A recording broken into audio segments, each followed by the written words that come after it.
أعوذ بالله من الشيطان الرجيم. بسم الله الرحمن الرحيم.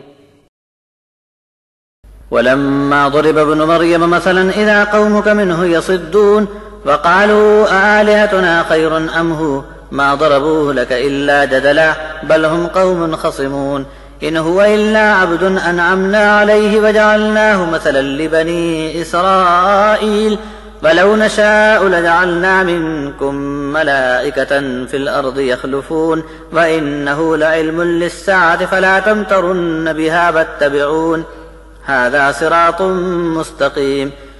ولا يصدنكم الشيطان إنه لكم عدو مبين ولما جاء عيسى بالبينات قال قد جئتكم بالحكمة ولأبين لكم بعض الذي تختلفون فيه فاتقوا الله وأطيعون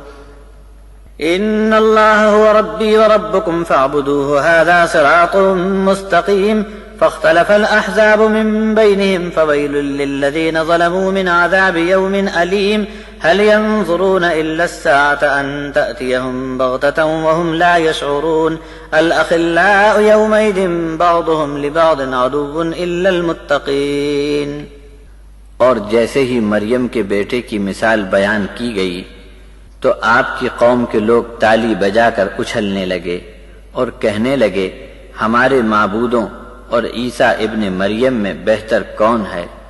صرف آپ سے بحث و تکرار کرنے کے لیے انہوں نے یہ بات چلائی، بلکہ یہ لوگ ایک جھگڑالو قوم بن گئے ہیں۔ عیسیٰ ابن مریم تو ہمارے ایک بندے تھے جن پر ہم نے اپنا انعام فرمایا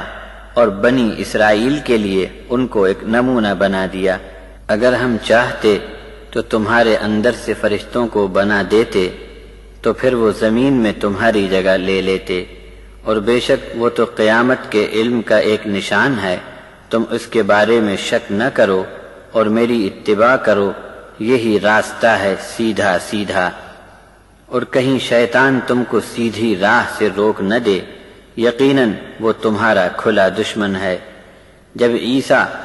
روشن دلیلوں کے ساتھ آئے تھے تو انہوں نے کہا کہ میں تمہارے پاس حکمت اور دانائی کی بات لے کر آیا ہوں، اور جن باتوں میں تم اختلاف کرتے رہے ہو ان میں بہت سی چیزوں کا تمہارے لیے خلاصہ بیان کر دیتا ہوں، بس اللہ سے ڈرو اور میرا کہا مانو، بے شک اللہ ہی میرا رب ہے اور تمہارا رب بھی وہی ہے، اور بندگی اسی کی کیے جاؤ، یہی راہ سیدھی ہے۔